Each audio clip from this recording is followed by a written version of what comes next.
물론 여긴 국민 라디오.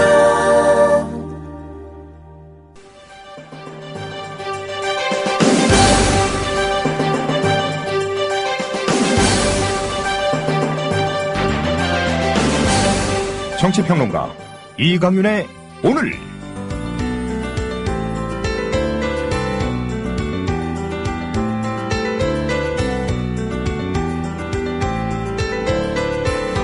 안녕하십니까, 이강윤입니다. 2015년 1월 1일 목요일 시작합니다. 을미년 새해가 밝았습니다. 복 많이 받으시고 건강과 소원 성취를 빕니다. 어느 해인들 다사다난하지 않았던 때가 있었겠습니까마는 지난해에는 미증유의 참사로 전 국민이 깊은 충격에 빠졌고 진영 간 대립은 극에 달했습니다. 부디 새해에는 대한민국이라는 공동체의 기본과 상식이 지켜지기를 진심으로 소망합니다. 오늘은 새해 정치, 경제, 그리고 국제 분야 주요 이슈를 전망하는 특집으로 꾸리겠습니다. 한국일보 정치부의 양정대 차장, 김광수 경제연구소의 길경식 이사, 그리고 뉴스K의 황준호 뉴스팀장 세 분 모셨습니다. 잠시 후 시작합니다.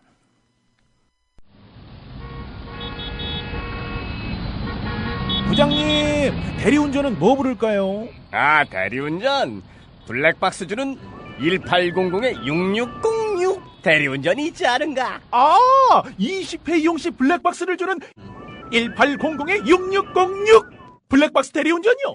그럼 검색창에 블랙박스 대리운전을 검색해보게.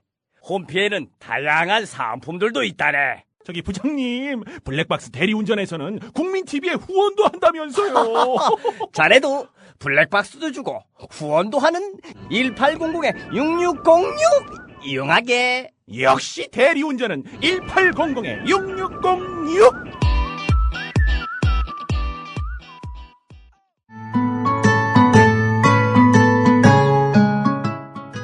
청춘이란 깊은 샘물에서 오는 신선한 정신, 유약함을 물리치는 용기, 안위를 뿌리치는 모험을 뜻한다. 시인 사무엘 울만의 말입니다. 1994년 300여 명의 회원으로 시작한 참여연대는 20년이 지난 지금 14,000명의 회원을 가진 한국의 대표적인 시민단체로 성장했습니다. 시인의 말처럼 참여연대는 앞으로도 청년의 마음으로 활동하겠습니다. 성역 없이 감시하고 비판하겠습니다. 더 좋은 세상을 위해 두려움 없이 도전을 멈추지 않겠습니다. 국민TV 청취자 여러분, 20살 청년 참여연대와 함께해주세요. 회원가입은 홈페이지 peoplepower21.org, 전화는 서울 723-5300번입니다. 시민의 힘으로 운영되는 단체, 참여연대는 정부 지원금을 받지 않습니다.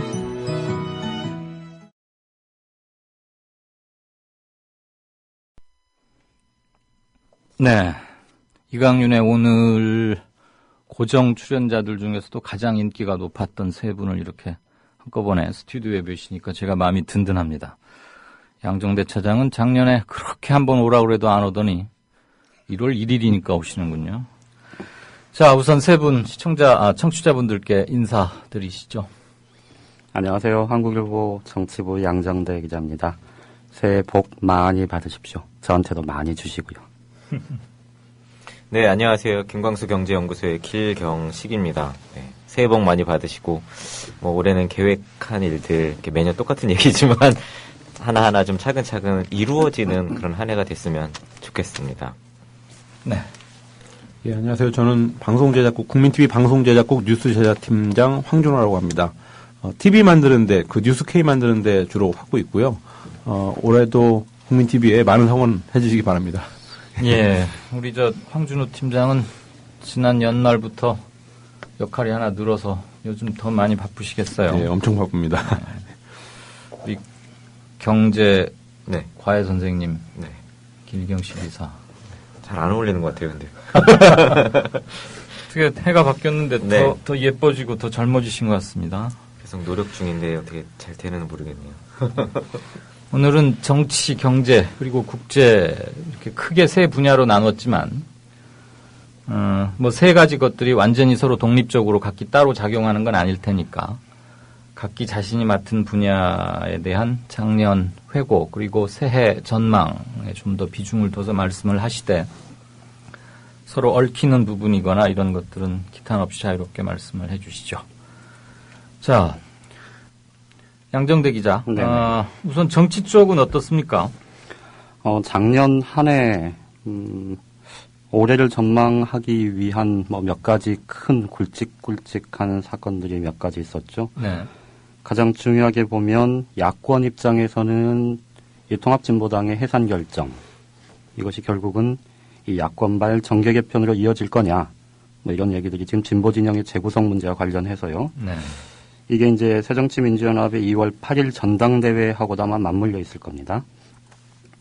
여권 내부로 눈을 돌려보면 이 연말에 터졌던 이 비선실세 국정개입 의혹, 이것이 결국은 이 청와대와 내각의 개편 문제, 그리고 이 집권 3년차를 맞이하는 이 박근혜 정부, 그리고 내년이면 이제 바로 총선인데, 네. 사실 하반기부터는 뭐 정치권 전체가 총선 체제로 돌입한다, 뭐 이렇게 볼 수 있을 텐데요. 예. 거기까지를 관통하는 이 여권 내부의 권력 지도의 변화에 이 단초가 될 수 있을 것 같고요. 그다음에 한 가지 덧붙이자면 이 여야 모두에서 지금 공무원연금 개혁이나 이 자원외교 국정조사 이런 큰 현안들을 좀 들고 나와서 연말에 여야가 이제 주고받기 협상을 통해서 어쨌든 뭐 합의를 이뤄냈는데 이런 현안들이 실제로 이 논란이 됐었던 것만큼 이 국민적인 지지 속에서 뭔가 이 가시적인 성과로 나타날 거냐, 이 부분을 좀 지켜보는 것도 이 올해 이 정치 분야를 좀 전반적으로 살펴보는 이 하나의 이 포인트가 될 것 같습니다. 예.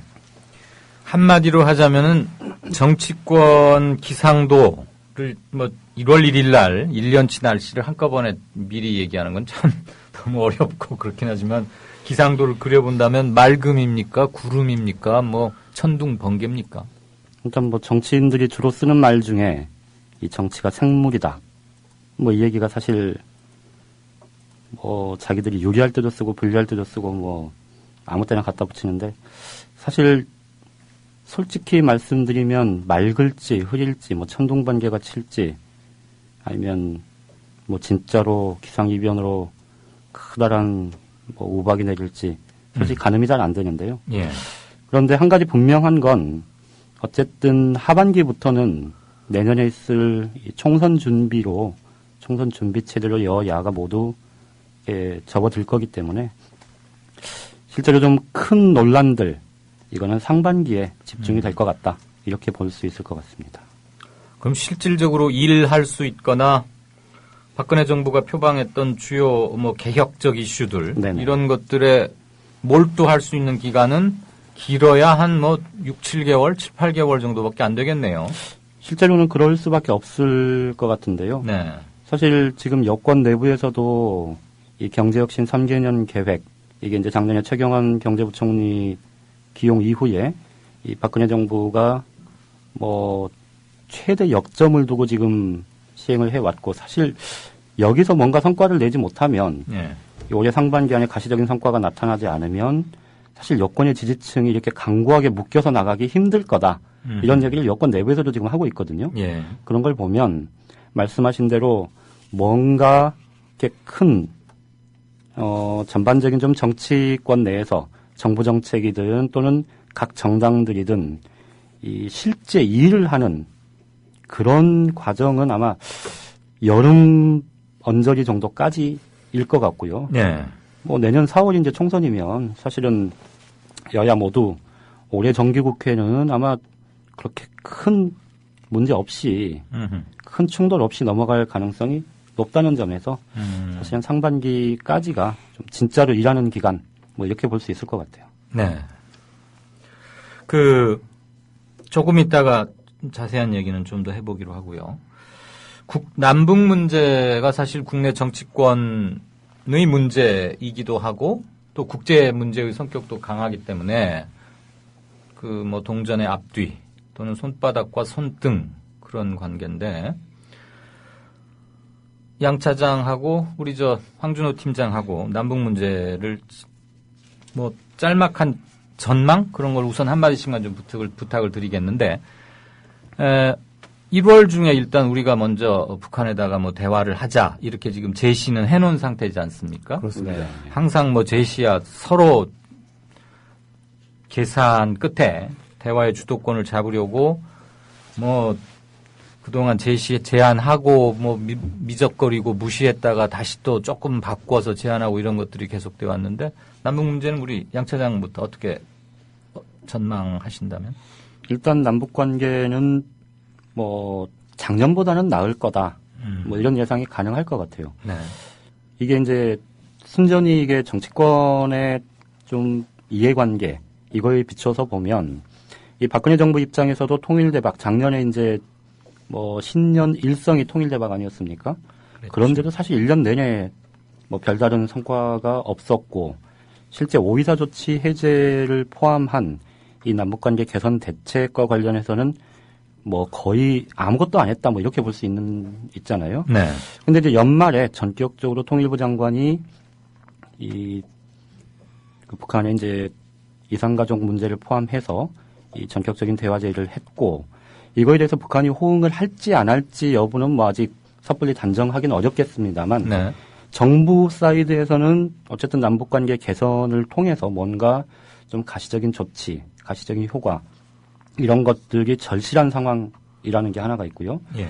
그다음에 정치권 뭐 여야 정치권 입장에서도 보면 사실은 남북관계의 변화 이런 것들이 전체적으로 정치에 대한 신뢰와 맞물리는 측면도 있고 그래서 어떻게 보면 여야 모두 이 부분에 있어서는 뭐 좀 대체로 좀 방향은 일치한다 이렇게 볼 수 있지 않을까 싶습니다. 네.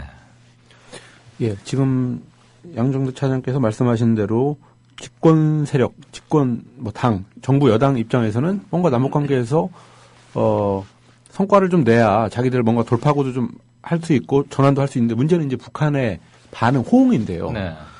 작년에 그 인천 아시안 게임 폐막식 때 북한의 3대 권력에서 가장 높은 김정은 빼고 가장 높은 사람 3명이 왔었는데 갑자기 왔죠. 예, 그리고 나서 10월 말 11월 초에 남북 고위급 2차 접촉을 하려고 제안을 했었습니다, 우리가. 네. 그거는 인천에서 그 사람들이 북한에서 온 사람들이 하자라고 해서 제안을 한 건데 그때 무슨 삐라 문제 이런 것들 때문에 못 했어요. 근데 예. 이제 그거를 이번에 다시 제안했다고 볼 수 있겠는데 북한에서는 당시에도 10월 말 11월 초 고위급 접촉 2차 접촉을 하자고 할 때 굉장히 어려운 그러니까 남쪽 정부가 어떤 남쪽 국내 정치적인 목적에 따라서 남북 관계를 하려고 하느냐. 그러니까 국내 정치에 하위 변수로 두고 있냐. 아니면 남북 관계 자체를 가지고 뭔가를 좀 해보려고 하느냐. 할 건가를 저는 시험한 일이 몇 건이 있었습니다. 삐라가 대표적이었고 또 몇 가지가 NLL 쪽에 침범한 일도 있었고. 예. 그게 뭐냐면은 그래가지고 북한 입장에서 보기에 박근혜 정부가 당신들 정치적인 어떤 국내 정치적 돌파구를 위해서 남북 관계를 이용하려고 하느냐. 아니면 뭔가 진짜 해보려고 하느냐를 시험을 했다고 보는데. 네. 근데 거기서 박근혜 정부는 철저하게 국내 정치적인 계산으로만 했었습니다. 그래서 저는 뭐 1월 달에 하자고 했던 남북 고위급 접촉이든 뭐든 할 수는 있을 거라고 봅니다. 그렇지만 그게 북한이 적극적으로 호응해서 물론 그 1월 달의 접촉에 대해서도 북한이 계속 어떤 실험을 할 거고요. 또 하고 만약에 접촉을 하더라도 그게 지속적으로 될 거냐 아니면 간헐적이고 단속적으로 될 거냐 이게 중요한 건데 저는 후자 쪽이 좀 더 맞지 올해의 상황을 봤을 때 이 남북 관계에 이 박근혜 정부가 대응하는 태도나 이런 걸 봤을 때 오히려 후자 쪽으로 갈 가능성이 더 높겠다 이렇게 보고 있습니다. 조금의 변화의 요소는 남북 모두에게 있긴 하지만 큰 변화를 가져오기는 힘들 것이다. 일단은 그렇게 예측하고 넘어갈 수 있겠네요. 네, 정치 쪽은 그렇고 경제 쪽은 어떻습니까? 일단 뭐 경제 쪽도 정치적인 문제가 굉장히 큰 부분을 차지하고 있다고 볼 수 있는데요. 네. 특히나 올 한 해는 좀 큰 사건들도 많았고 좀 참사도 많이 있어서 그런 부분이 경제하고도 굉장히 좀 밀접하게 연관을 맺어왔던 것 같아요. 일단은 박근혜 정부가 처음에 출범을 하면서도 정통성 문제에 대해서 계속 그 공격을 받았었는데 이게 사실 뭐 세월호 참사라든지 여러 가지 그 사태들로 인해서 정부 관료의 어떤 뭐 부도덕함이라든지 무능력이라든지 또 정치권에서도 정치력의 부재 또 부도덕함 이런 것들이 어떻게 보면 국민들한테 예전에는 뒷소문처럼 이렇게 그 돌았던 것들이 좀 표면적으로 많이 드러나서 이런 부분에 이제 그 정부라든지 정치권에서 많이 힘을 잃었던 부분들이 있고 이게 그렇다 보니까 처음에는 박근혜 정부가 시작할 때 국민행복 공약이라든지 공약 가계부라든지 여러 가지 기존의 정부와는 다른 그 비전들을 제시를 했는데 이런 것들을 전부 다 이제 취소를 하고 경제혁신 3개년 계획이라든지 성장 위주의 이명박 정부 혹은 그 이전에 아예 그 정부의 모습들로 돌아가는 것들을 보였고 그런 과정에서 여러 가지 정책이나 이런 것들이 한 방향으로 장기적인 안목을 가지고 가는 것이 아니라 여러 가지 정략적인 정책들이 이제 남발이 되면서 이런 부분들이 경제 문제를 오히려 이제 더 왜곡시켜버려서 그 혼란이 가중되는 모습을 보였었고 네. 이런 것들의 부작용이 또 내년 경제에도 굉장히 안 좋은 영향을 미칠 것으로 보여지는데 그 가장 큰 게 가계부채, 공공재정 위험 이런 문제들 이미 어떻게 보면 임계점을 지나간 것이 아닌가라는 생각이 들 정도로 예. 이런 그 여러 가지 정책적인 문제들이 많이 불거져 있고 이게 좀 영향이 있을 것으로 보여지고 특히 이제 그 기업들의 경우에도 2010년도 이후서부터는 수출 대기업 중심으로 어느 정도 좀 호조를 보였었어요. 예. 그래서 이런 부분들이 한국 경제가 좀 나아지는 것이 아닌가라는 모습으로 비춰졌었는데 사실상 이게 그 어떤 정치적인 문제 또 일본이나 미국 경제하고 좀 연관이 되면서 2012년도 후반서부터 수출 대기업뿐만 아니라 그 기존의 기업들은 그 이전에도 어려웠지만 수출 대기업들도 이제 2013년도 후반, 2014년도 들어오면서부터 정체되는 모습 혹은 그 성장이 감소하는 모습, 예. 영업이익이 줄어드는 모습을 보이고 있어서 이런 부분들이 사실상 앞으로 그동안 한국 경제가 그래도 좀 이런 수출 대기업 중심으로 나아지는 것이 아닌가 했는데 이게 어느 정도 이 기초가 다져져 있지 않는 그러니까 이게 눌렀을 때 허방이 되는 것처럼 2015년도에 이게 과연 이게 반등을 할 것인지에 좀 의심적인 그런 모습들을 많이 보이고 있고 특히나 일본이 이제 아베노믹스를 물론 이제 여러 가지로 여신에서는 아베노믹스가 이제 사실상 실패한 것이 아니냐라는 이야기가 나오고 있지만 엔화 약세를 계속해서 이제 아베노믹스가 이끌어갈 경우에 네. 이런 부분에 있어서 뭐 중국이든 미국이든 우리나라와 경쟁하고 있는 기업들 사이에서는 우리나라 기업들에게는 가격 경쟁력 부분에 있어서 굉장히 좀 마이너스로 작용할 수 있어서 이런 부분도 우리나라 기업들에게는 조금 안 좋은 요인이 될 수도 있을 것 같고 특히나 이제 대외적인 요인들 몇 가지를 살펴보면 FRB가 이제 정상화 전략 기존에 이제 QE 정책이라고 했던 양적 통화 확대책을 네. 이제 하나하나씩 그 이제 줄여가다가 작년 그 12월이었나요? 그때 이제 완전히 다 네, 종료를 네. 해서 올해서부터 이제 정상화 전략이 시작되는데 이로 인해서 이제 기준금리라든지 시장금리 같은 것들이 다시 정상화되는 과정을 겪을 건데 그런 과정이 이제 시작되면 우리나라 경제에도 이게 굉장히 큰 그 어떤 영향들을 변화 미치게 요인이 될 것이다. 될 것이고 네. 중국도 여러 가지로 좀 급변하고 있어요 내부적으로. 예. 그래서 이런 부분이 또 이제는 더 이상 우리나라 경제가 미국 중심의 경제가 아니라 이미 좀 심각하게 이야기하면 이미 중국 중화 경제권 안에 이미 속해 있는 것이나 다름이 없을 정도로 경제의 무게중심이 네. 옮아가고 있는 네. 와중에 있다. 예. 근데 네. 이게 사실 좋다 나쁘다 이야기할 수 있는 부분이 아니라 사실은 이런 변화 가운데서 우리나라가 정부가 어떻게 전략적인 정책을 내놓아서 이걸 잘 활용을 할지 네. 이게 지금 어떻게 보면 기회와 위험 그 사이에 있는 그 상황이라고 할 수 있는데 이런 부분이 올 한 해에도 어떤 대외적인 급변하는 부분에 있어서 우리나라가 어떤 좀 장기적인 안목을 가지고 길을 만들어 갔어야 되는데 사실상 이게 정치력의 부재, 어떤 전략의 부재로 거의 이루어지지 못했고 그 가운데서 기업들도 자기들 스스로 이렇게 살아남으려고 노력은 했지만 사실상 이런 부분들이 거의 이루어지지 않았기 때문에 네. 그 올 한 해도 사실상 이렇게 어두운 계속 부분들이 사실상 국민들이 실질 임금이 늘지 않았기 때문에 어려웠지만 그동안 그래도 어떤 국가 정책의 혜택을 봐왔던 수출 대기업조차도 이제 앞으로 2014년 이후에 정말 계속 이렇게 수출이 늘어갈까, 경제가 좋아질까 하는 부분에 있어서도 확실할 수가 없는, 그럼 경제적으로는 굉장히 암울했던 한 해가 아니었나 하는 생각이 좀 듭니다. 묶어서 전망을 해보자면 흐림입니까? 먹구름입니까? 아니면 천둥 번개 거의 한파입니까? 뭐 폭풍전야. 폭풍전야. 왜냐하면 사실상 네. 연구소에서는 경제의 어떤 통계라든지 전체적인 큰 그림을 가지고 한국 경제를 전망을 해왔을 때 네. 사실상 2012년도 이후서부터는 굉장히 어려운 상황이었고 국민들도 이거를 어떻게 견뎌나갈 수 있을까 싶을 정도로 상황이 안 좋았는데 사실 그게 2013년도, 2014년도 2년이나 어쨌든 빚이 계속 폭증을 하긴 했지만 버텨왔거든요. 예.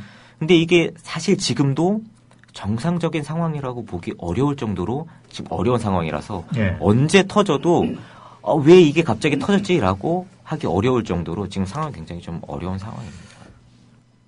길경 씨 기사를 보실 때부터 우울한 전망이 나올 거라고는 생각을 했는데 이게 뭐 신년 첫날부터 폭풍전야 이러니까.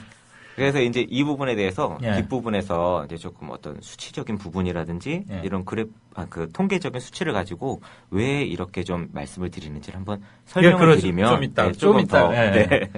자, 그렇고 황 팀장, 국제 쪽은 가장 큰 이슈가 뭐였고 새해에는 또 거기에서 계속되는 문제, 그 다음에 작년에는 별로 중요한 건 아닌 듯이 보였지만 새해에 부각될 것은 뭐로 보고 계십니까? 예. 국제 문제 정말 어려운데 국제 문제도 예를 들어서 한반도만 빼고 다니까. 예, 2011년에 아랍의 봄이라는 엄청나게 역사적인 사태가 튀니지에서 시작된 게 1월 10일인가 6일인가부터였거든요. 맞아요. 그 제스민 혁명. 예, 제스민 혁명이. 그리고 나서 뭐 튀니지에서 있었고, 그리고 무바라크 독재 30년 독재가 무너졌고 그랬는데, 그 일주일 전에 나온 세계 주요 외신들의 신년 특집 그 세계 정세 전망에 예. 단 한 줄도 그 얘기가 나오지 않았어요.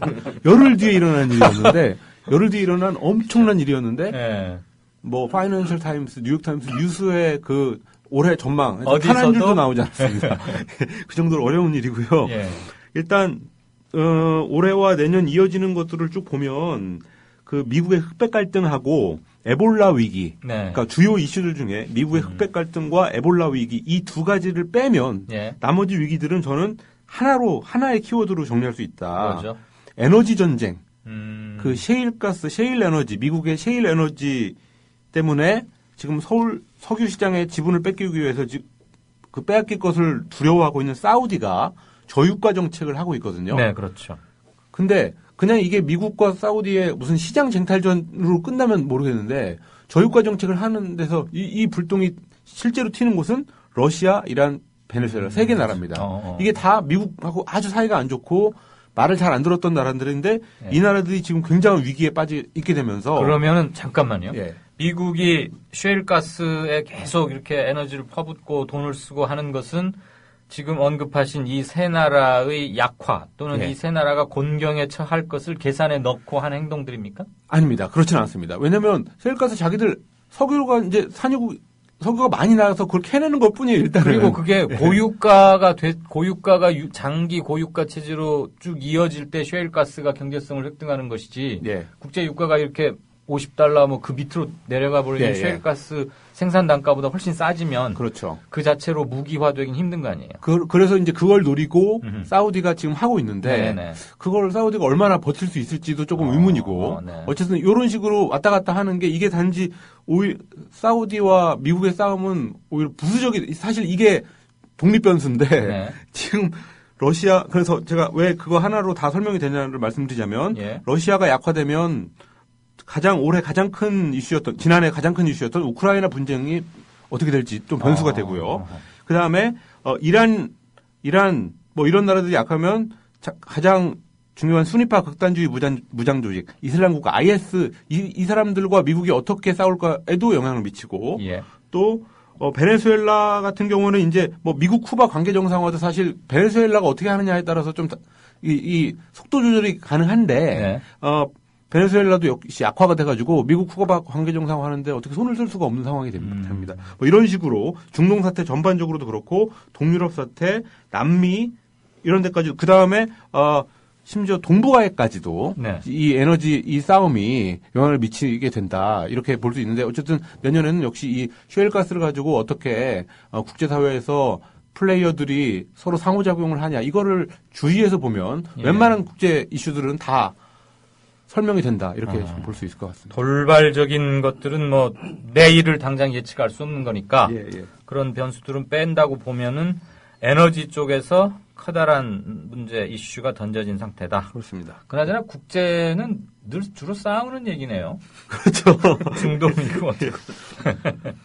예, 일단 정치, 경제, 국제 분야에서 큰 것들이 뭐가 있었고 새해에는 뭐가 될지를 일단은 주제를 하나씩 골라봤습니다. 다시 정치 얘기 돌아볼까요? 양 차장, 우선, 2월 8일이니까 이제 한 40일 정도도 채 안 남았는데, 네. 제1야당의 전당대회, 빅2, 문재인, 박지원, 이렇게들 보죠. 네, 그렇죠. 근데 누가 당권을 잡느냐, 이것은 조금 너무나 짧은 기간의 전망인 것 같고, 그 이후에 야권은 어떻게 될지, 이런 것들 역학관계 이런 것 좀 한번 짚어주시겠어요? 일단 현재 분위기로 보면 문재인 의원의 당권 당대표 가능성 네. 가장 높게 보는 의견이 다수인 것 같은데요. 예. 문제는 이제 문재인 의원이 이 총선 불출마 당대표가 되면 총선에 불출마하겠다. 사실 문재인 의원이 정치를 시작한 이래로 어떻게 보면 처음으로 던진 승부수였다. 이렇게 볼 수도 있는데. 예. 어쨌든 승부수치고는 당대표가 되든 안 되든 총선 불출마하겠다. 나는 당을 살리는데 전력 다하겠다. 네. 당대표가 되든 안 되든. 예. 이렇게 했으면 조금 더 낫지 않았을까 싶기도 한데요. 어쨌든. 네. 당대표가 되면 총선 안 나오겠다는 거죠. 그렇죠. 근데 그랬었죠. 2012년 얘기지만 좀 몇 년 전 얘기지만 그때 대선 후보가 되고 나서도 국회의원 자격은 유지를 했었어요. 그때 네, 그랬었죠. 박근혜 당시 후보가 비례대표 의원직을 던진 데 비해서 이제 문재인 후보는 계속 이 지역구 의원을 계속 유지하면서 사실 또 그게 하나가 또 대비되는 요소가 되기도 했었죠. 그랬죠.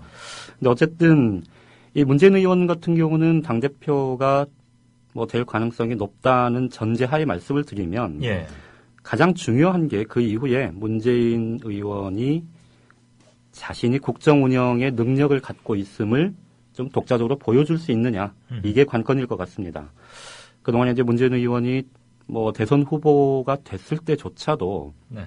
사실은 청와대 비서실장 출신이고 본인이 본인의 것으로 이 국정을 운영해보거나 정치를 해온 게 아니었다는 그런 좀 불안감 이런 것들이 꽤 있었는데 이후에 이제 정치를 시작한 지 벌써 이제 몇 년이 지났고 특히나 제1야당 지금 본인이 출사표를 던지면서도 얘기했습니다만 당이 워낙 지지부진한 상황이니 네. 그 당을 실제로 수권 능력을 이 국민들한테 인정받는 이 신뢰받는 야당으로 만들어내느냐 이것의 핵심적인 이 정치인 문재인의 미래가 달려있다 이렇게 볼 수 있을 것 같은데요. 예. 또 하나 좀 새정치연합의 전당대회와 관련해서 볼 대목은 이인영 의원의 선전 여부입니다. 지금 그동안 이제 이른바 486 세대 그러니까 지금 이제 80년대 학번 60년대생 그래서 이제 86세대 네. 이렇게들 이제 호칭이 되고 있는데 이들이 사실 정치권에 진출을 한 이후로 이 진출했을 당시에 기대만큼의 능력을 보여준 적이 없고 네. 또 개파 정치의 그늘에 스스로가 이 포섭됐고 그렇죠. 거기서 좀 제대로 된 자기네 이렇게 국민들이 바라는 역할 이런 것들을 제대로 한 적이 없었다 이런 비판들이 많았었는데 네. 사실은 최근 몇 년간에도 그런 거를 보여준 게 없습니다. 그런데 그 때문에 사실 이인영 의원의 당대표 경선 출마 자체가 사실은 과연 그만큼의 것을 보여줄 수 있는 능력을 갖고 있느냐 이런 부분들에 대한 의구심이 네. 꽤 있을 수밖에 없는 상황인데 그 상황에서 어쨌든 좀 이후에 그러니까 미래를 바라볼 수 있는 야당, 미래가 보장되는 보이는 야당, 이것의 좀 단초들을 이 86 세대들이 좀 만들어낼 수 있을지, 그리고 그 대표 주자로 어쨌든 이인영 의원이 나선 만큼 예. 그 모습을 얼만큼 보여줄 수 있느냐도 좀 하나의 관전 포인트가 될 것 같습니다. 그 이른바 386 또는 뭐 이제는 나이가 들어서 실은 50대가 다 됐는데 네네. 이 사람들은 10년째 계속 신인 또는 뭔가를 기대받는 뭐 그런 것 같아요. 지금은 사실 기대받는 별로 거가 없어요? 거의 없다고 보는 게 맞을 것 같아요. 그러니까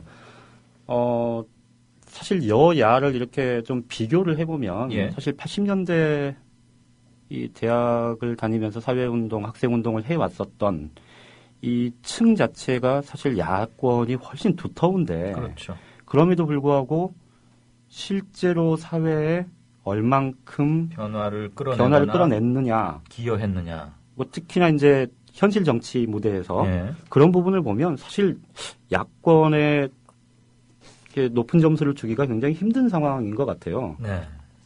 그런 점에서 보면 말씀하신 대로 이들한테 그나마 그래도 아직도 조금이라도 기대를 갖고 있는 이 상황이 어떻게 보면 좀 마지막 기회일 수도 있겠다 이런 생각이 들고요. 한 가지 좀 덧붙여서 말씀을 드리면 예. 이 새정치민주연합이 그동안에 최근 몇 년간 어떻게 보면 노무현 대통령 이후라고 해도 뭐 과언은 아닐 것 같은데 사실 당의 구심이 정말로 이렇게 당력을 모아내는 구심이 한 번도 선 적이 없습니다. 근 10년 가까이. 예. 2017년, 그러니까 2007년 대선이 사실 정동영 후보가 나와서 사실 530만 표 대패를 했었잖아요. 근데 예. 그때는 뭐 사실 지는 게 거의 확실한 싸움이었고. 네. 그다음에 2012년에는 정말 해볼만 하다. 진영이 양쪽으로 똘똘 뭉쳐 있었기 때문에 해볼만 하다는 상황이었지만 사실 문재인 후보가 야권 전체에 정말로 이렇게 글자 그대로 구심이었는지는 사실 의문이거든요. 네. 그런 점에서 보면 2017년 대선은 다시 한번 야권이 하나로 뭉쳐서 대선을 치러낼 수 있느냐 이 부분의 갈림길이 될 건데 네. 그걸 위해서는 사실 제1야당인 새정치민주연합의 이 구심력이 확고해야 되고 어떻게 보면 문재인 의원에게 기대되는 바는 그 아까 말씀드렸던 그 국정 운영의 능력을 보여주는 것이 결국은 이 야권의 구심으로 설 수 있느냐의 문제인데 작년 연말 그리고 올해 연초 최근 몇 가지 여론조사 결과를 보면 문재인 의원의 지지율이 뭐 어쨌든 뭐 추세적으로 보면 조금은 올라가는 상승세인 것을 보면 사실은 많은 유권자 혹은 이 야권 지지층에서는 이 문재인 의원에게 어쨌든 기대하고 있는 바가 있다. 이런 거를 좀 간접적으로 보여주는 것 아닌가 싶습니다. 네, 그럼 양 차장. 네네. 역시 중요한 요소 또는 키 플레이어 중에서도 그 선두에 있는 것은 문재인 또는 뭐 박지원 이제 누가 당권을 쥐게 될지 모르지만 제1야당이 어떻게 바뀌어가느냐 그리고 전체 야권을 뭐 통합을 말하기는 좀 이른다 하더라도 아무튼 어떤 스탠스를 보이느냐 이거 같은데 보시기에 문재인 의원이 그동안 정치에 입문한 뒤로 이른바 자기 정치 누구의 비서실장이거나 뭐 친노의 가장 맏형 뭐 이런 게 아니고 네. 이른바 문재인식 정치에 필요한 정치적 근육 네. 이거는 좀 많이 키워왔다고 이제는 제법 자기 정치를 할 만한 수준에 도달했다고 평가하십니까? 아직은 이르다고 봅니다. 그러니까 네. 19대 국회에 입성한 이후로 사실은 그런 모습을 뭐 보여준 적이 거의 없었죠. 네. 이게 아마 저만 느끼는 건 아닐 거고 아마 많은 청취자분들도 뭐 저는 공감하실 거라고 보는데 정치인 문재인의 능력과 실력, 잠재력이 어디까지인지에 대한 그 평가 자체가 아직은 내려지지 않은 상황이고 그렇기 때문에 그래도 야권 지지층에서는 가능성을 보고 있는 것 아닌가. 네. 그런 점에서 사실 문재인 의원의 이 당대표 당선 가능성이 높다는 전망이 나오는 이유도 예. 이 상대적으로 좀 그런 얘기 아닌가 싶은데요. 박지원 의원 같은 경우는 뭐 다들 아시다시피 이 산전수전 다 겪은 정치인 아닙니까? 네. 그런데 박지원 의원 같은 경우는 보면 이 강도 높은 투쟁과 또 적절한 타협 이런 것들을 사실은 잘 해낼 수 있는 능력으로만 보면 검증된 지금까지 보여진 능력으로만 보면 사실 문재인 의원보다는 몇 수 위죠. 아하, 오히려. 그거는 부인할 수 없는 사실인 것 같고요. 네. 다만 이 박지원 의원이 당대표가 됐을 때 이 새정치민주연합이 내년 총선과 내후년 대선까지 네. 이 가는 과정에서 가능성, 잠재력을 키워나갈 수 있느냐에 대한 그 판단은 아마 야권의 지지층이나 또는 당원들 사이에서 조금 평가가 달라질 거다, 다를 거다. 네. 이제 이런 얘기를 드리는 거고요. 한 가지만 더 말씀을 드리면 지금 이제 헌재에서 통합진보당의 해산 결정이 난 뒤에 예. 어쨌든 진보 진영이 너무 위축돼 있고 또 진보 정당 운동 자체가 지금 위기 상태에 빠져 있는데 예. 그것 때문에 대중적인 진보 정당을 만들자라는 움직임이 크게 이제 두 가지 흐름이 있는데 네. 물론 이 3인주의를 내세운 분들이 실제 3인주의에 얼만큼 부합하는 그동안의 뭐 모습들을 보여왔는지는 뭐 의문이긴 하지만 어쨌든 이 국민 모임 같은 경우는 사실 이 야권 지지층의 뭐랄까요 그 소구식이 있는 예. 이 여러 명망가들이 함께 모여 있고 그리고 그 틀에서 사실은 야권 전체를 재편할 수 있는 역량을 당장 보여주지는 못하더라도 큰 네. 그림을 그릴 수 있는 좀 능력 이런 것들은 어느 정도 이 사람들한테 인정받고 있다는 점을 감안을 하면 당으로 정당으로만 귀결되어질 것으로 보십니까? 저는 그거는 뭐 단정적으로 말씀을 드리긴 좀 뭐합니다만 좀 저는 쉽지는 이르기는. 않을 것 같습니다. 아, 신당으로 조직화되기에는 난제가 좀 있다. 그렇죠. 저는 그 자체가 정당으로 가기보다는 예. 오히려 28 전당대회 이후에 새정치민주연합이 향후 어떤 변화된 모습을 보여주는지 이런 것들까지를 좀 보면서 그 정의당을 포함한 기존의 진보 진영 운동들, 예, 진보 정당 운동을 해왔던 사람들 이런 세력들과의 그 큰 가름하는 아마 하반기에 총선을 앞두고는 정말로 이제 본격적인 탐색전 예. 그리고 실질적인 움직임은 내년 총선 이후에 본격화되지 않을까 싶습니다. 내년 총선 이후에. 그렇죠. 그러면 정동영 전 의원 네네. 대선 후보까지 지내고 했는데 국민 모임으로 간다고 해도 이게 곧바로 한두 달 새에 뭐 전국적 조직을 최소한 주요한 거점에는 갖추게 되는 정당으로까지 확장되기는 좀 쉽지 않겠다. 이렇게 보시는 거죠? 저는 쉽지 않을 거라고 보는데요. 네. 다만 이제 이 정동영 전 의원 같은 경우는 뭐 누구나 다 인정하듯이 이제 정치력 측면에서 그리고 과거 열린우리당 당의장을 하면서 가졌던 이 전국적인 조직력 이런 것들은 뭐 분명히 이 현실 정치인으로서는 뭐 대단히 비중이 있는 건 사실이니까요. 네.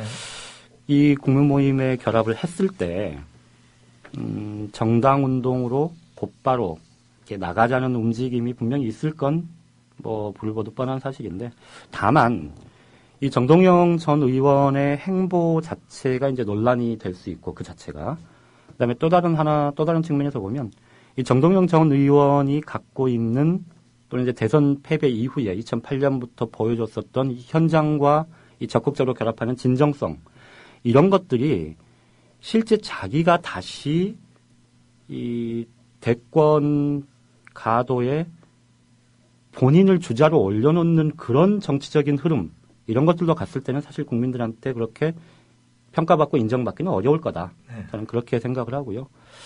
큰 틀에서 이 정세균 의원이 이번에 전당대회 불출마하는 거나 아니면 이 손학규 전 대표가 이 작년 730 재보궐선거 패배 이후에 이제 곧바로 정계 은퇴를 선언했던 그런 그러니까 그쪽 세대에서는 사실은 좀 길게 보고 전반적으로 야권이 큰 틀에서 좀 동의할 수 있는 뭐랄까 이렇게 지반과 지형과 이런 것들을 좀 갖춰주는 이 병풍과 뭐 바람막이 역할 이런 것들을 하는 게 오히려 국민적인 지지를 또 높이는 좀 지름길이 아닐까 싶습니다. 네. 여기저기를 많이 짚어주셨는데 정리를 해보자면 개인적 역량이나 자질로 보자면 박지원의 정치적 근육이 문재인의 정치적 근육보다는 많이 형성돼 있고 전투력도 있는데 전반적인 세의 면에서 그리고 기대를 받고 있는 쪽, 그다음에 명분 쪽에서는 조금 약한 게 아니냐, 뭐 이렇게 거칠게 정리를 할 수 있을 것 같고요. 네.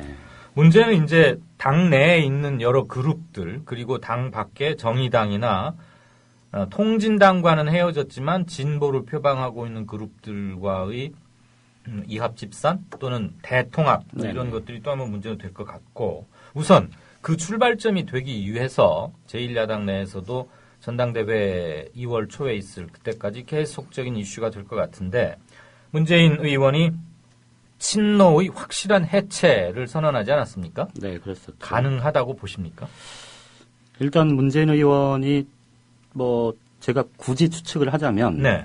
문재인 의원은 친노의 해체를 선언하면서도 네. 이게 무슨 의미가 있을까를 고민하지 않았을까 싶은데요. 네. 사실 이제 야권의 오래된 병폐로 낙인 찍혀 있기도 하고 또 스스로 내부에서도 이게 우리의 제일 큰 문제다라고 수도 없이 주장해온 게 바로 개파 문제잖아요. 예. 친노 비노와 관련해서는 워낙 이런저런 얘기들이 많았었는데 그런데 실제로 보면 사실은 정말 심각한 문제는 개파의 문제가 아니고 예. 사실은 뚜렷한 정파가 없다는 게 문제인 것 같아요. 정파가 없다. 그러니까 이 개파라는 건 친소관계나 그렇죠. 친노 개파를 친노는 해체하겠다. 이렇게 얘기를 한다고 해서 문재인 의원과 친한 의원들 혹은 박지원 의원과 친한 의원들 누구와 친한 의원들이 같이 밥 먹고 술 마시고 얘기하고 그러지 않을 일은 없잖아요. 예.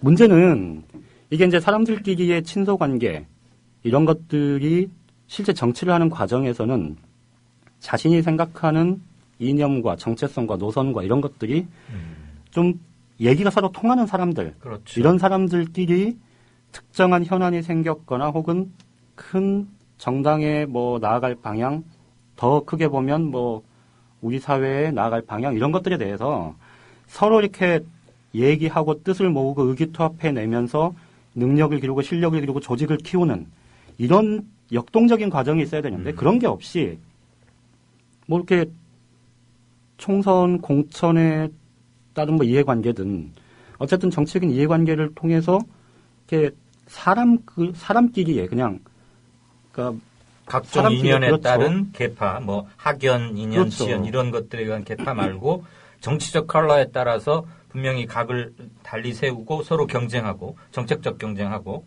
그렇게 해서 세를 넓히려고 애쓰고 그러면서 전체적인 자기 몸집도 커지는 그런 의미의 정파는 없다. 그렇죠. 지금 그런 게 없어서 이제 문제인 거고요. 그런 점에서 보면 이 개파 해체 선언은 네. 그야말로 사람들한테 좀 개파를 해체한다네? 이런 정도의 단기적인 임팩트는 있겠지만 예. 중장기적으로 보면 저는 별 의미는 없을 것 같아요. 설령 해체라고 할 만큼 무엇을 실제 좀 느슨하게 했다 하더라도 그것이 갖는 정치적 의미나 그런 건 크지 않을 것이다. 네. 개파는 없애고 빨리 정파를 좀 키워야 되겠군요. 새정치민주연합 내부로 보면 사실은 이제 이른바 김근태계라고 칭해졌었던 네. 이 민평년이 어떻게 보면 좀 정파의 색깔을 모습을 좀 갖추고 있는 네. 그나마 좀 갖추고 있긴 한데 어쨌든 거기도 어떻게 보면 과거 이제 이른바 운동권 출신의 네. 그 벽 혹은 그 한계 이런 것들을 아직은 뛰어넘지 못하는 측면이 좀 있고요. 예. 방금 말씀드렸던 이 개파에 대한 문제는 사실은 여야를 모두 뛰어넘는 문제고 네. 조금만 더 길게 들어가면 이 지역주의 구도 때문에 사실은 여당은 영남권 중심으로 야당은 호남권 중심으로 이렇게 뭉쳐 있다 보니 제가 좀 과하게 말씀을 드리면 이 지금 현재 새정치민주연합의 호남권 의원들 중에 이른바 웬만한 새누리당 의원들보다 훨씬 더 보수적인 의원들이 거의 절대 다수입니다. 예.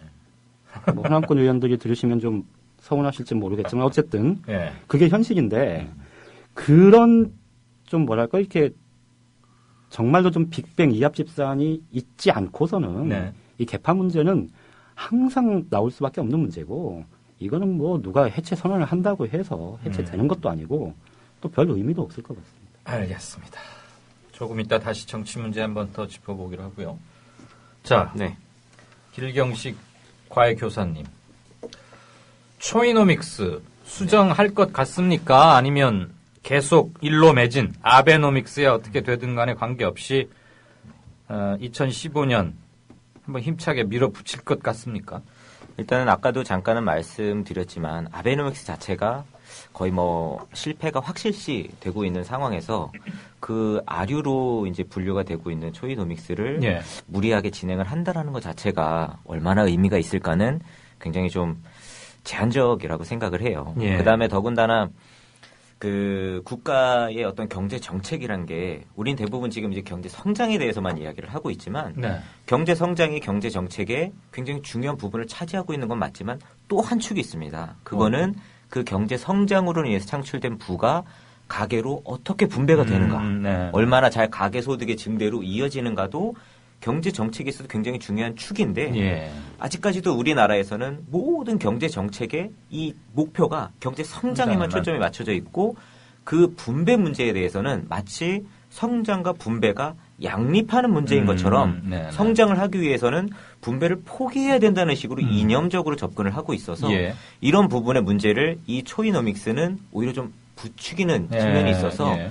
근본적인 문제 해결의 대책이 아닐 뿐만 아니라 예. 실질적으로 어떤 부동산 정책이라든지 뭐 그 원화를 약세시키는 정책이라든지 이런 것들은 굉장히 단기적인 정책일 뿐만 아니라 그 정책들이 실제적인 효과를 가져오기도 지금 굉장히 제한적인 상황이라는 겁니다. 네.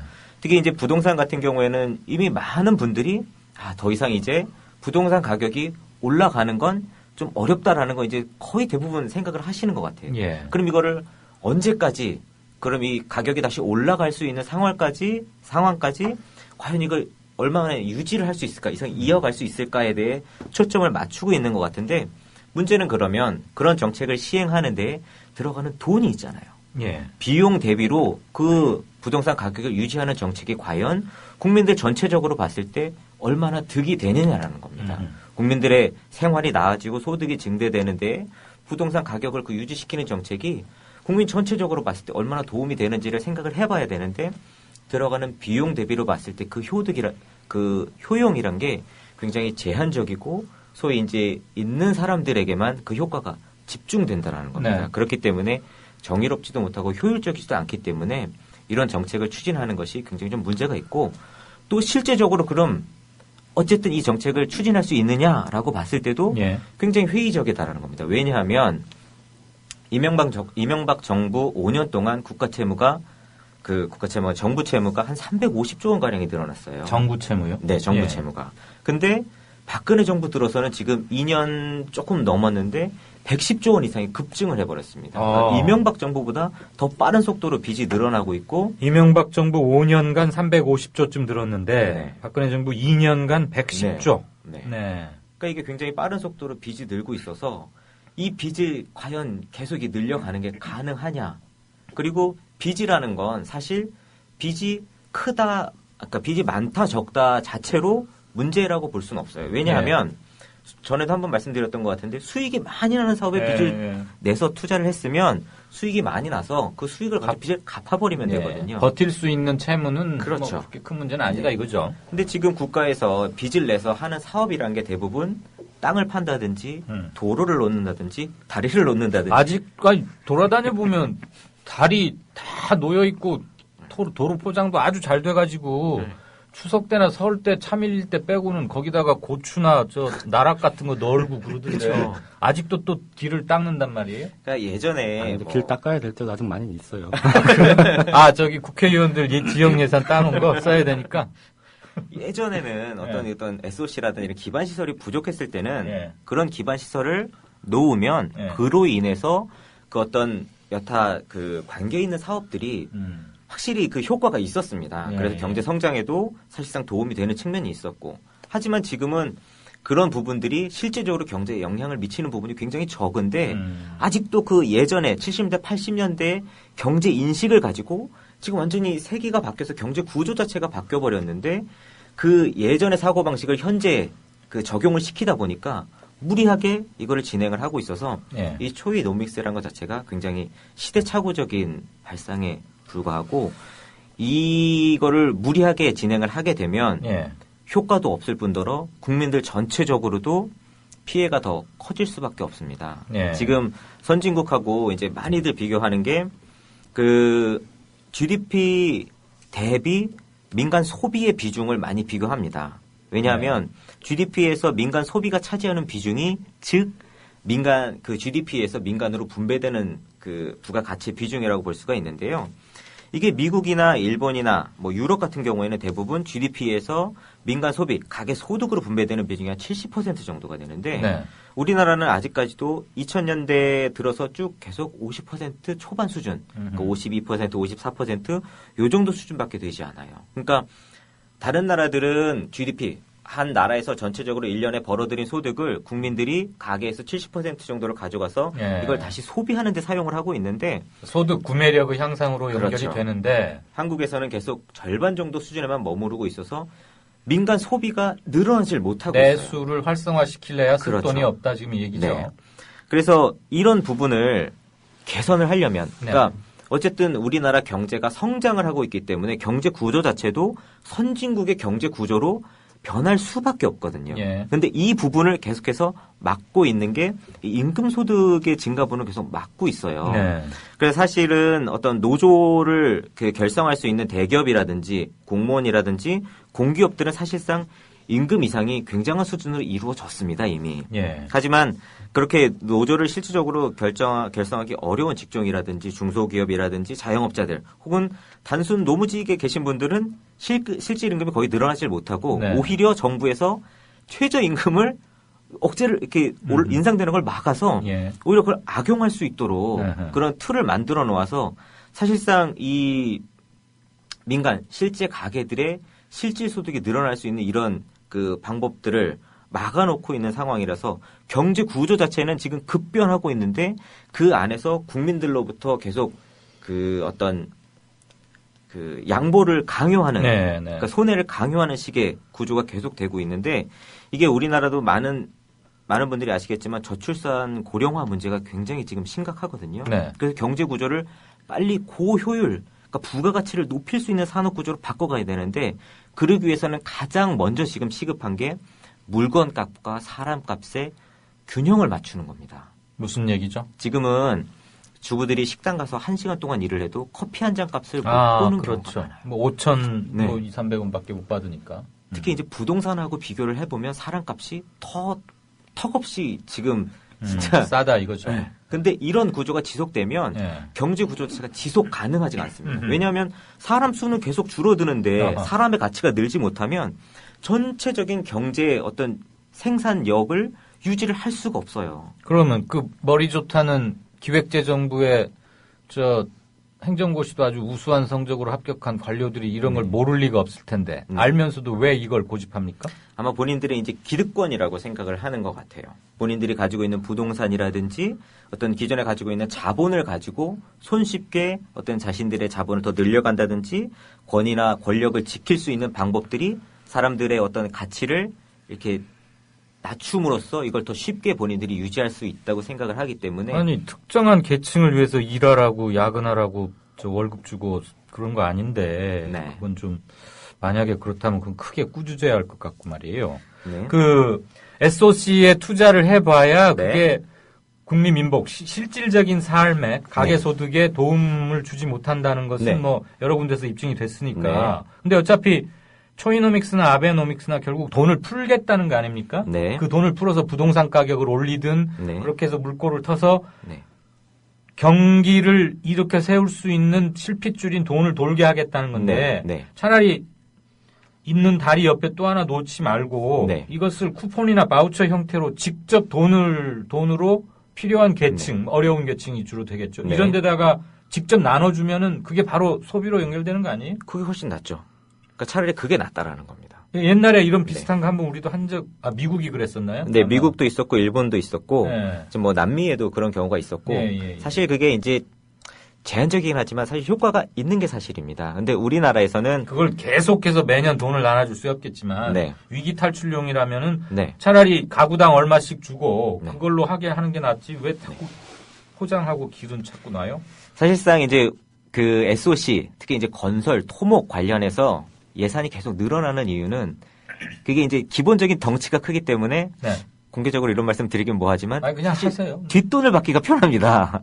아, 관련 공무원들이 이제 허가를 내주고 업자들한테? 업자를 이렇게 지정을 하고 하는 아직도 상황에서 그런 거 뒷돈으로 받아요? 그거 사실- 받으면 다 쇠고랑 차던데? 사실 이제 저는 이제 오프라인에서 공부방을 하면서 일반 시민분들을 많이 만나는데 예. 그러면 사실 건설업에 실제적으로 종사하시는 분들도 많이 만나 뵀는데 예. 그런 분들 얘기가 사실 인허가나 이런 문제에 있어서 어떻게 보면 그런 암묵적인 요구나 이런 것들이 예. 예전보다 더 심해진 부분이 있다라고 말씀하시는 분들도 그래요? 꽤 있더라고요. 그리고 네. 예전처럼 네. 직접 받는 게 아니라 네. 돌려받는다고 하더라고요. 그래서 아. 사실상 요새는 말씀하신 것처럼 그게 딱 드러나면 네. 바로 걸리기 때문에 예. 앞으로 이렇게 돈을 직접 주고받는 것이 아니라 이렇게 돌려서 이렇게 하는 경우가 아, 어디 한 막- 군데 쿠션 거쳐서 예, 세탁해가지고 네. 그 양 차장 그런 식으로 돈 받은 정치인이나 관료들 그 걸리면 바로 목 잘리는 거 아닙니까?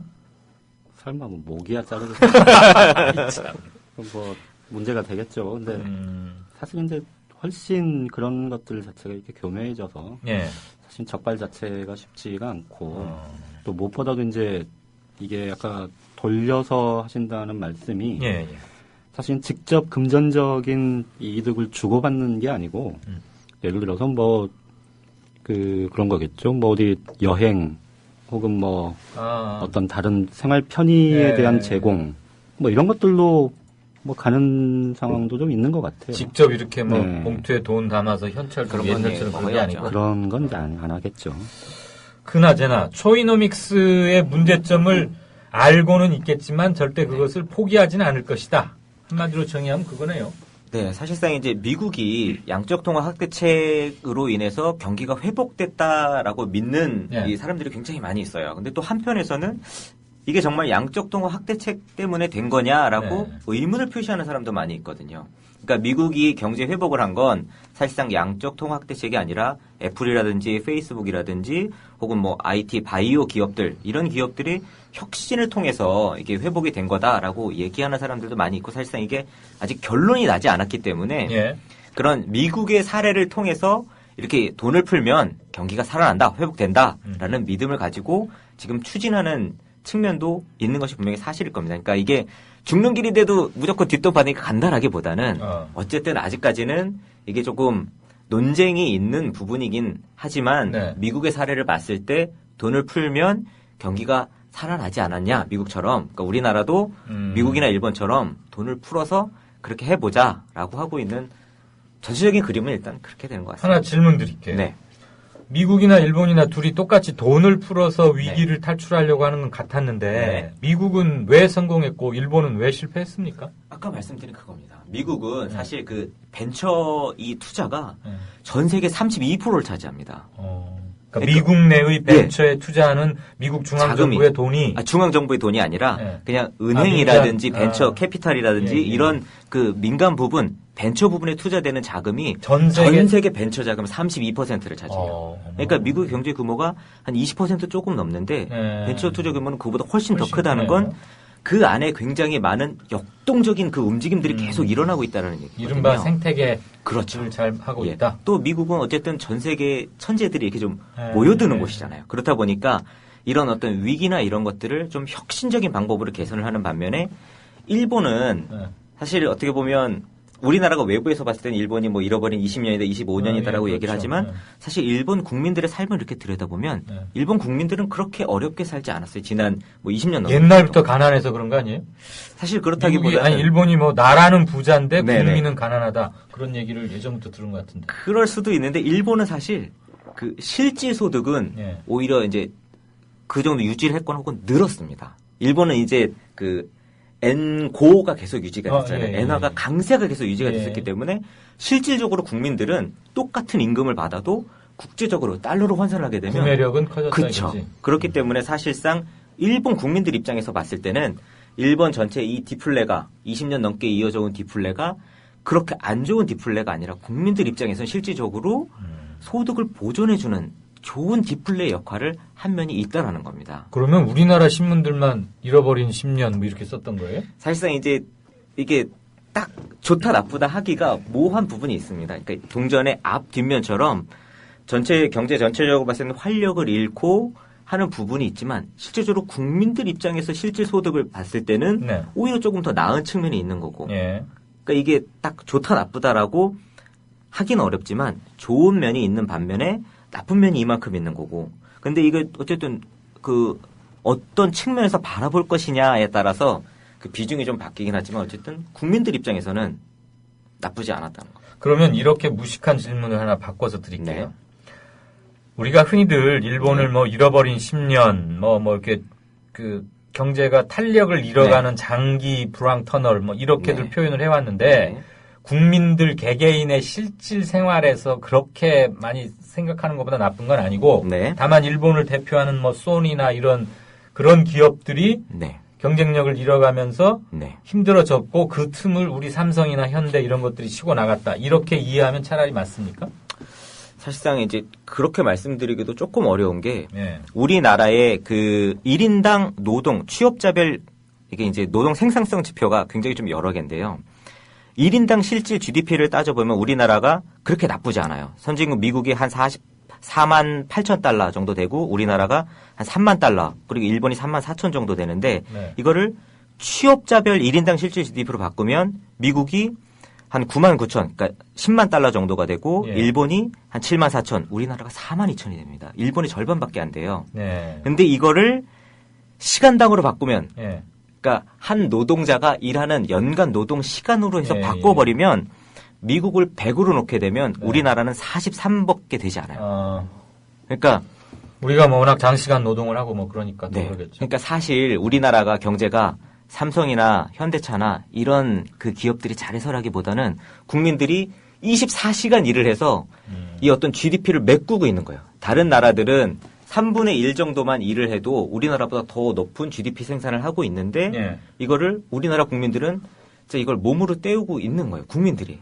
근데 이게 그 정부 관료나 이런 사람들은 수출 대기업들이 이렇게 날아서 해와서 이렇게 유지가 되고 있다라고 어떻게 보면 이제 좀 정보를 왜곡해서 해석한 겁니까? 네. 그렇기 때문에 아까 앞에서도 임금에 대해서 이야기를 했지만 이런 노동 생산성 문제 그 일본에도 절반 조금 넘는 수준밖에 안 돼요. 아직까지도. 근데 외형적으로는 우리나라가 수출만을 따지면 일본하고 거의 비슷한 수준까지 왔어요. 이미. 경제 규모 자체적으로는. 근데 그 안에 실질적으로 들어가 보면 너무 질이 안 좋다는 겁니다. 근데 이 부분의 문제를 해결하지 못하면 지금 우리나라가 미국이나 유럽, 일본 같은 선진국에 이제 밑에 이제 깔려 있고 중국이나 이제 동남아 국가들은 이제 저 그 가격 경쟁을 밀고 올라오고 있는데 이 부분에서 빨리 이 어떤 노동 생산성의 부분, 사람들의 가치를 높이는 일을 하루빨리 하지 않으면 샌드위치로 위아래에서 다 그렇기 때문에 지금 당장 이게 뭐 돈을 쏟아부어서 이게 하고 하는 것도 중요하지만 장기적으로 빨리 이게 선진국 구조로 넘어가지 못하면 훅 뒤로 일본보다 더 빠르게 뒤처질 위험이 굉장히 높다라는 겁니다, 지금. 경제는 달러로 막 자꾸 얘기를 하면 곱하기 1000 해가지고 이게 한국 돈으로 얼마인가 이거 계산하느라고 아무리 들어도 잘 모르겠어요. 아무튼 초이노믹스는 굉장히 많은 덫을 그 위험이 주변에 산재해 있는 정책임에도 불구하고 계속 밀고 나갈 수밖에 없는 구조에 처해 있다. 일단 그럴 것으로 보여집니다. 알겠습니다. 자, 많이 기다리셨는데요. 황 차장, 국제 문제에서 아까 아주 일목요연하게 정리를 해주신 것 같아요. 뭐 미국의 흑백 문제라거나 각 지역적 뭐 SI 문제 이런 것도 빼고 나면 전 세계적으로 피해갈 수 없는 그 틀이 에너지에 관련된 것이다. 그러면 그것을 우리하고 좀 더 우리 경제나 이런 것들하고 우리가 처할 문제 쪽으로 좀 좁혀서 초점을 맞춰서 말씀 좀 더 해보신다면. 일단은 제가 아까 조금 덜 말씀드렸던 에너지 전쟁이 어떤 식으로 갈 건가 뭐 이런 거에 대해서 살짝 말씀드리고 그쪽으로 가보겠습니다. 일단 저는 미국과 사우디가 미국에서 막 생산되고 있는 셰일가스 이거를 시장 지분을 뺏기지 않으려고 지금 저유가를 감내하면서 지금 나가고 있는데 미국과 사우디 사이에 조만간 뭐 2015년이 될지 그 다음 해가 될지 모르겠지만 이익의 조절, 이익의 균형 이런 것들을 좀 추구하지 않을까. 왜냐하면 사실 두 나라 굉장한 동맹이기 그렇죠. 때문에 얘기가 잘 됩니다. 근데 $100 이하로 유지하는 거는 미국, 사우디 다 동의. 다 이익이 있습니다.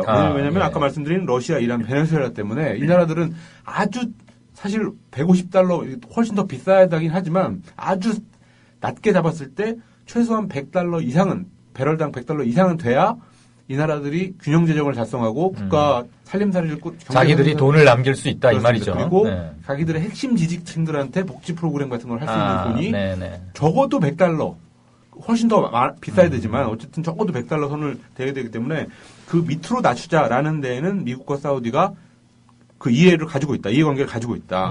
그런데 더 낮아져가지고 $50에서 $60로 떨어질 경우에는 이제 그때는 그 미국 셰일가스 생산의 채산성이 안 맞기 때문에 그때부터 이제 그 미국 에너지 기업들이 부도가 나서 나간다. 그래서 사실 사우디의 근본적인 목적은 그건데 거기까지 내려가면 본인들도 $50 더 밑으로 내려가서 그게 장기화되면 본인들도 힘들어지고 또 이제 미국이 그 정도로는 사우디를 조정할 수 있는 게 예를 들어서 뭐 군사 지원을 줄인다거나 뭐 경제적인 어떤 압박 수단을 통해서 그 채산성 때문에 셰일가스 기업들이 부도가 나지 않는 선에서 그래서 60대 70달러 60달러 정도로 유지되는 어떤 이익의 조율 이런 과정이 있지 않을까 이렇게 예상을 해볼 수 있겠고요. 어쨌든 그러면 $100 이하로 떨어지기 때문에 루블화 폭락 사태는 계속될 거고 그러면서 러시아 경제 위기가 계속되고 또 석유 팔아가지고 가스 팔아가지고 그동안 권력 유지해왔던 푸틴이 엄청난 위기에 조만간 지금 여전히 80% 90% 인기를 달리고 있지만 진짜 도마에 오를 가능성이 있다. 잠깐만요. 미국하고 사우디가 이혼할 그 지점이 국제유가가 배럴당 몇 불 정도라고 예상하시는 거죠? 5, 60불 정도. 5, 60불.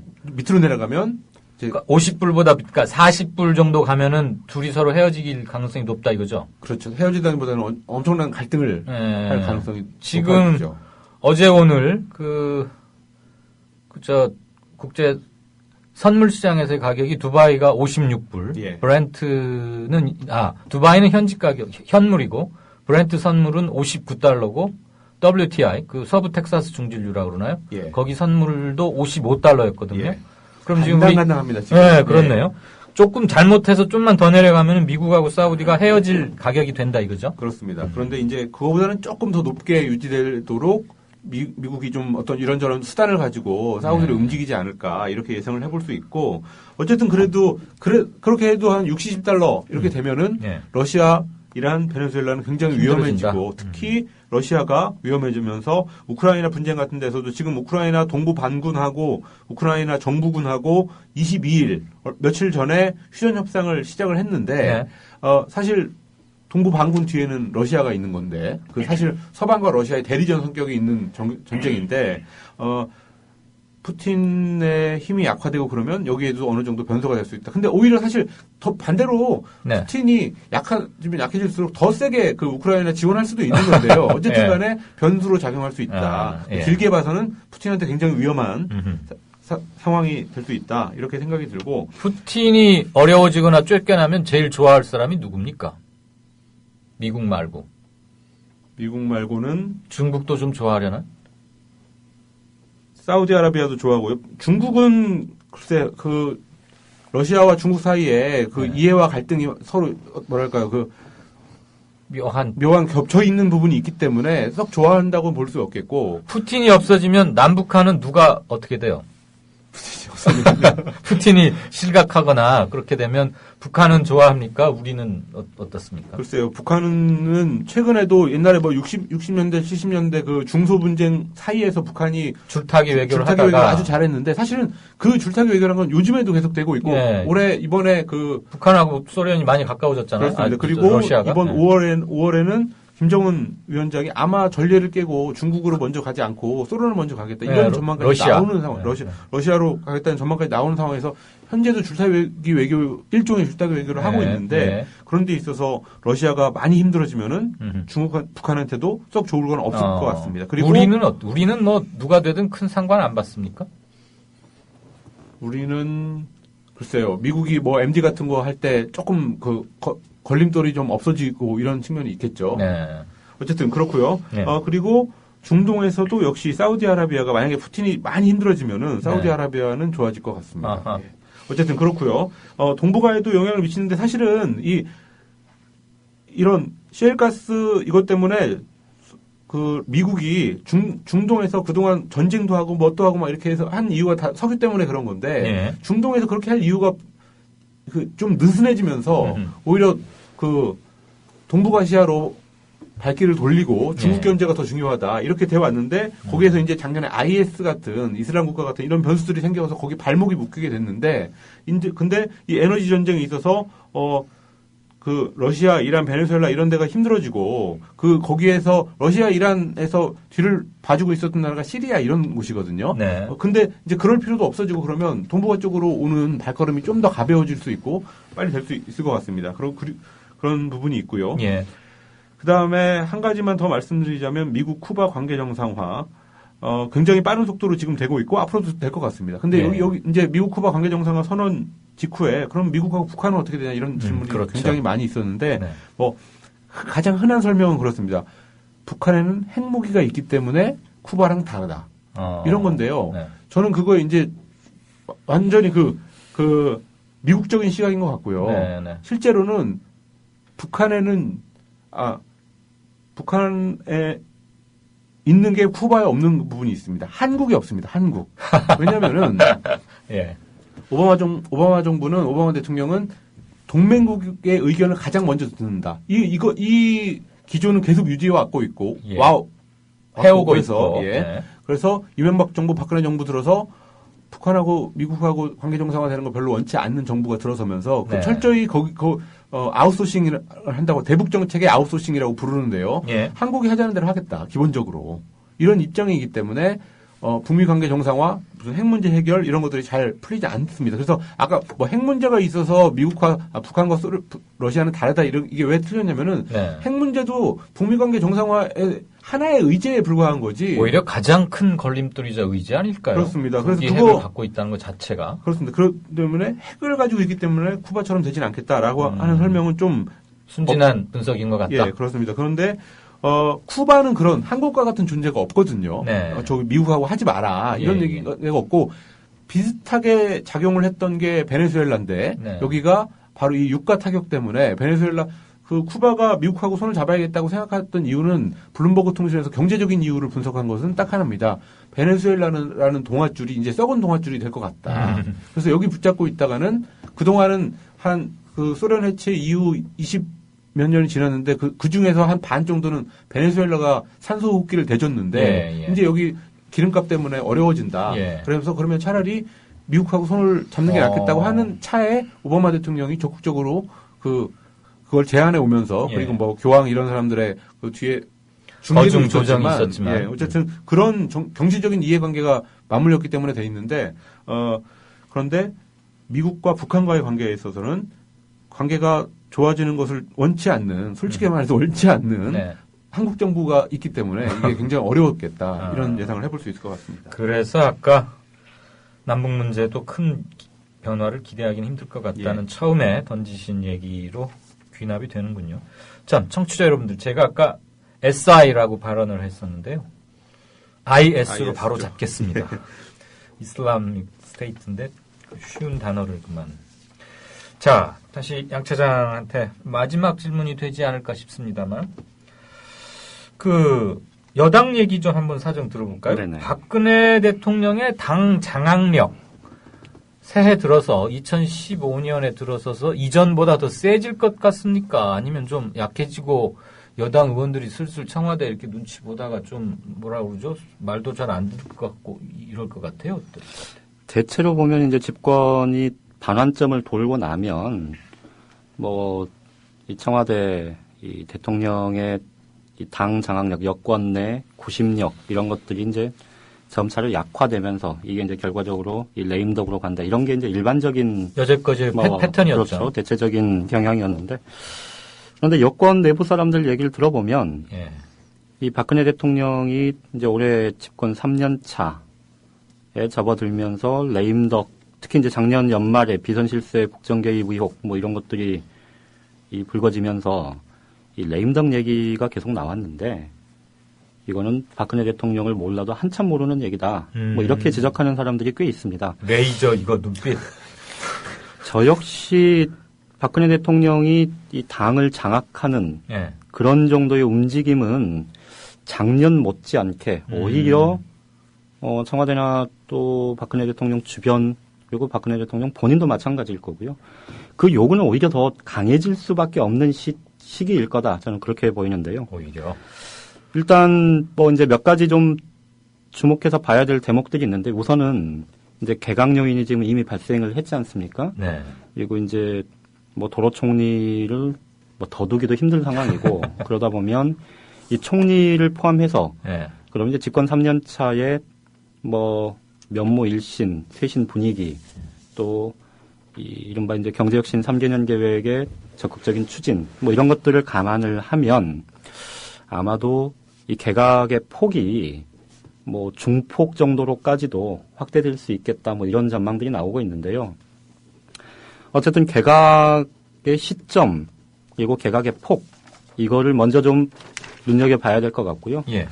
그것과 맞물리는 건데 이제 어쨌든 이 김기춘 청와대 비서실장을 포함해서 이 청와대의 이 개편 문제 그러니까 청와대 보좌진의 개편 문제 그리고 네. 특히나 이제 이 뭐 야권의 공적이 됐고 사실 여당 내부에서도 뭐 적극적으로 이렇게 변호를 하고 나서는 사람들이 많지 않은 그 당사자들 있지 않습니까? 이른바 문고리 권력 3인방. 예.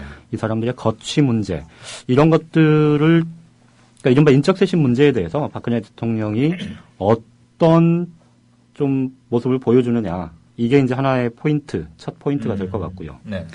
두 번째는 이제 이 개각과 맞물려서 만약에 이완구 총리론 이게 이제 현실화가 된다면 네. 이 새누리당의 원내대표 경선이 원래 이제 4월 말 혹은 5월 초에 있을 건데 그게 네. 이제 앞당겨지겠죠. 그러겠죠. 그렇게 되면 이 여권 내부의 권력 지도 자체가 이제 바뀌기 시작하는 하나의 계기 분기점이 된다는 거죠. 네. 그리고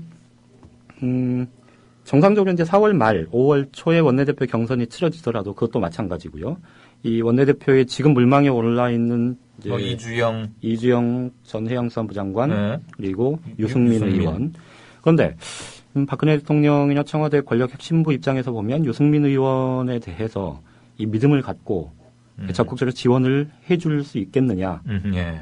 그다음에 이주영 호랑이 새끼 키우는 거 아니냐? 그렇죠. 그리고 이주영 의원 같은 경우는 정말 이렇게 강단 있게 이 박근혜 대통령과 청와대와 이 코드를 맞추면서 갈 수 있겠느냐. 대야 문제를. 그렇죠. 이런 부분들에 대해서 사실 좀 확신을 하기 힘들지 않을까 싶고요. 그렇게 되면 누가 되든 여권의 권력 지도가 좀 많이 바뀌게 될 텐데. 네. 그래봐야 컵 안에서 바뀌는 거 아닌가요? 그렇죠. 그렇다고 봐야 되겠죠. 그러니까 처음에 이 박근혜 대통령의 국정 장악력은 혹은 여권의 구심력은 더 강하게 작용할 거다. 그러니까. 이런 부분들을 말씀드렸던 건 사실 박근혜 대통령이 이제 내년 총선이 지나고 나면 사실상 이제 그때부터는 그렇지. 뭐 레임덕이나 마찬가지니까. 뒷방. 그렇죠. 네. 1년 반 이상이 임기가 남아 있지만 사실은 총선에서 야당이 다수당이 되거나 혹은 여당 내에서도 다른 흐름, 친박계와는 다른 흐름이 이렇게 다수가 되거나 이러면 사실은 뭐 임기 절반 가까이를 사실 아무것도 못하는 상황이 될 수 있는데 그러게요.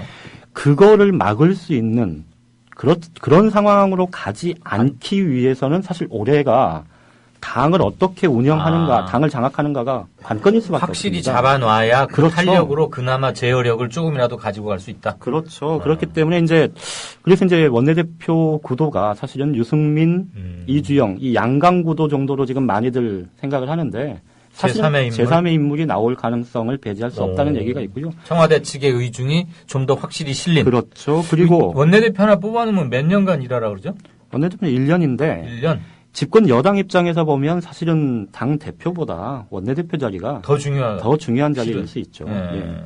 그래서 사실 이제 이건 좀 섣부른 예측일 수도 있겠습니다만은 네. 그것 때문에 나오는 사람이 바로 누굴까요? 주호영 정책위 의장 얘기가 나옵니다. 정책위 의장 했던 그래요. 예. 이 지금 MB 정부 때 사실 특임 장관도 했었고 MB맨이다 네. 이렇게들 뭐 알려져 있긴 하지만 사실은 주호영 정책위 의장이 원래 친박계 대구 핵심, 출신이죠. 그렇죠.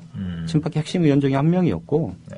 사실은 그런 얘기들을 해요. 여권 내부에서는 이 박근혜 대통령이 이렇게 계속해서 관심은 있고 우호적이긴 하지만 적극적으로 이렇게 땡기지 않으니 이 경영 노하우가 있는 이명박 전 대통령이 자기가 볼 때 여기는 괜찮다 해서 사실 스카우트해간 케이스다 이런 얘기들이 많거든요. 조호영 의원 같은 경우는 만약에 충성심을 의심하지 않아도 된다 이런 그렇죠. 얘기네요. 원내대표 경선에 뛰어들 가능성 저는 뭐 아직은 가능성이 열려있다 이렇게 보는데 유승민 의원하고 대구 지역의 같은 지역 사회이기 때문에 또 후배이기 때문에 예.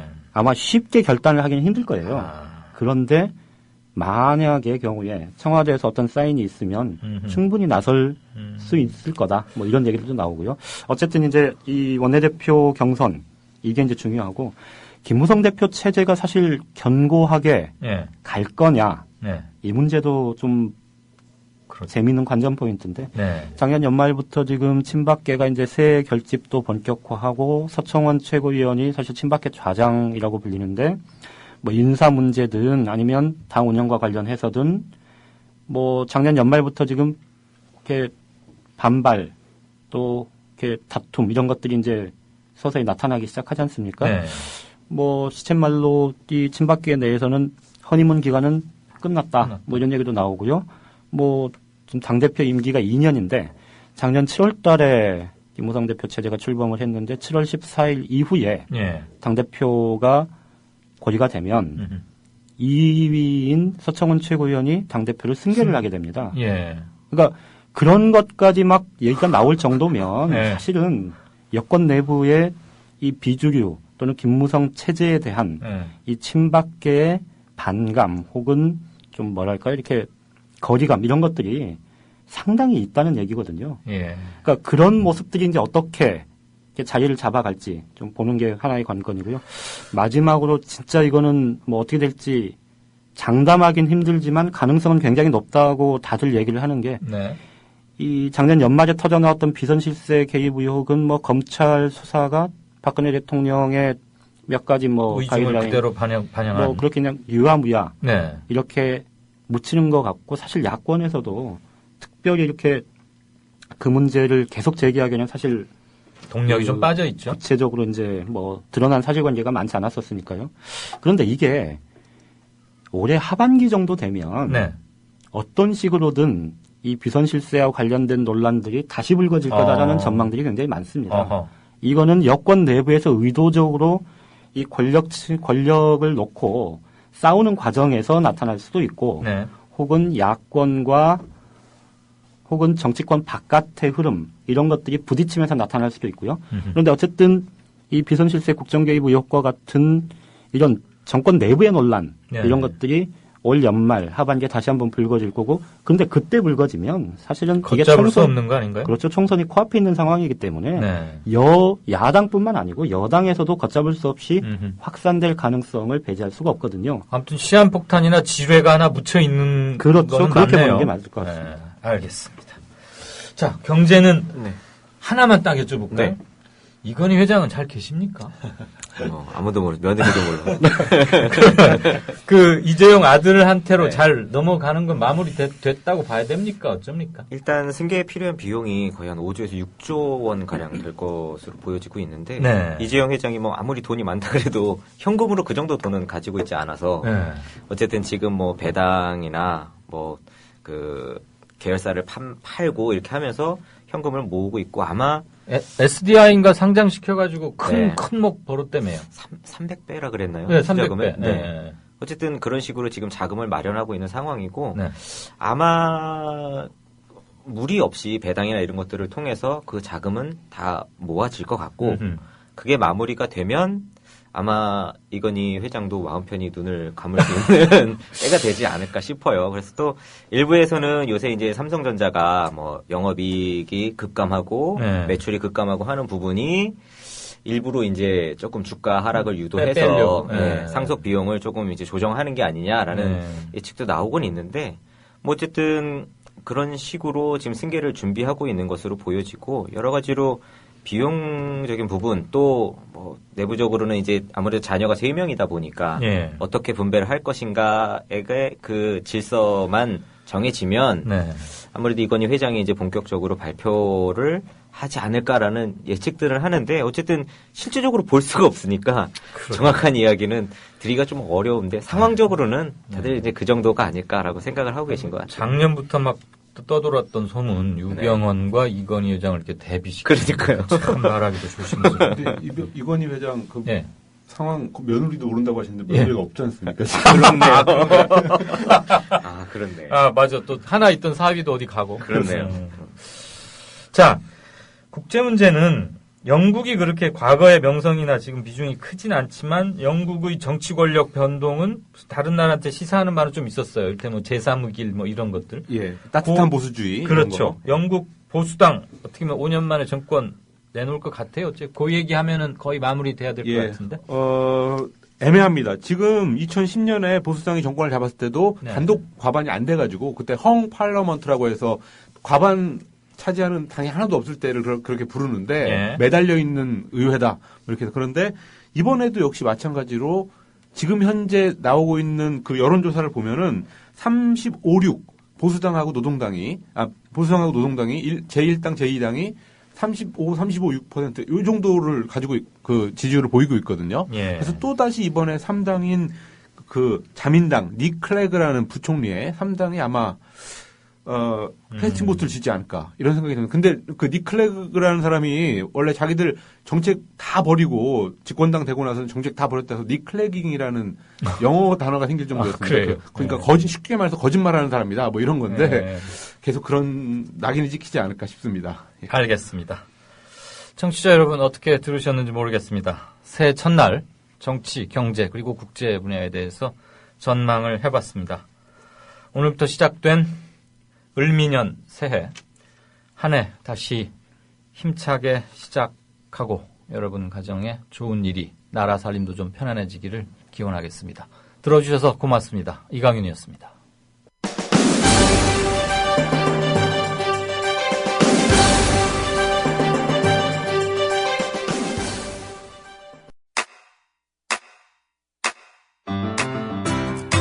국민라디오 지지하는 4가지 방법 아시나요? 다운로드하기, 별점 주기, 댓글 달기, 구독하기. 국민라디오를 보다 많은 이들에게 전할 수 있는 가장 손쉬운 방법. 다운로드하기, 별점 주기, 댓글 달기, 구독하기. 잊지 마세요. 다운로드하기, 별점 주기, 댓글 달기, 구독하기.